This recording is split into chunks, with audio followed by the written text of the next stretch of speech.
Assalomualaikum. Akalar bizni Qorasuv rayoni Qurisava yaylada o'choq tandirlarni bitdi. O tandir suyuqlik ketadi. Tandirni qanday qilib almashtiramiz deb savol kelib bo'ldi. Loy tandirda agnikone tandirimiz ham bor. Ona tunkasi chiqadi. Ochiq tandir tepasidan tandir boshqa tandir uchoqdan tandirlar buzilmaydi, hech narsa qo'yilmaydi. 5 yildan keldi. Tandirga madam hamarda qilib nollar yopib, bong'vadisiga ishlayapsizlar. Bu rossiyskiy qozonimiz, bilgan yetimlik. Buni qo'yib, terisini yechintirib, so'ndirib, o'sirib turib, mola qaynab qo'yiladi, sabada sho'rva qilib qo'llanishlar mumkin. Hozir materiallari, qozonlari rossiyskiy, bu eshik temir tegalari o'zimizda o'shib kelib bo'ldi. Termosdan ko'p kichiklarni kraskalar qo'ydi, o't yoqib.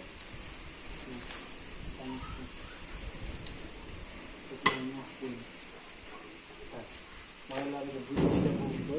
Eng qalin tilkalarda yo'llariga aplikasiya qilib qo'ydik. Chang, boshqa sun'iy narsalar nerilar ko'rinib turmasin deb.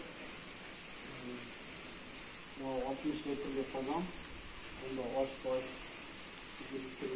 sabzi ko'rib, go'shtni solib, piyozni solib, ovqat qilaverasizlar. Keyingisi ro'zg'orga kesganimiz uchun bu yerda o'zimiz uyga ovqat qilib, changga choy qaynatib, bunga boshqa ishlar mumkin. Bu yerda kartoshka piyozlarni archib, to'g'rab, rabotga solib, eng oxirgisi bu yerda mo'jasi, bizga o'z quritib, yeyiladi. Bunga g'ish, cho'milchalik, mana tilkalari, achkiklari hammalari ichida 193 ming so'm ketdi.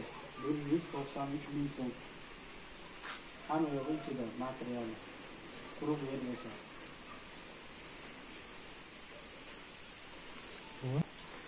Mana 193 ming so'mga steyashkasi qo'yilgan edi.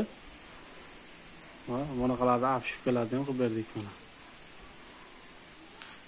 Uylarda qozon bo'lsa, qozonda minusib tashlaymiz. Buni qozon o'zida bor edi ekan.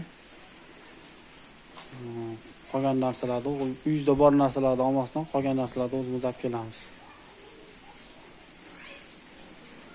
Mana shu o'choq.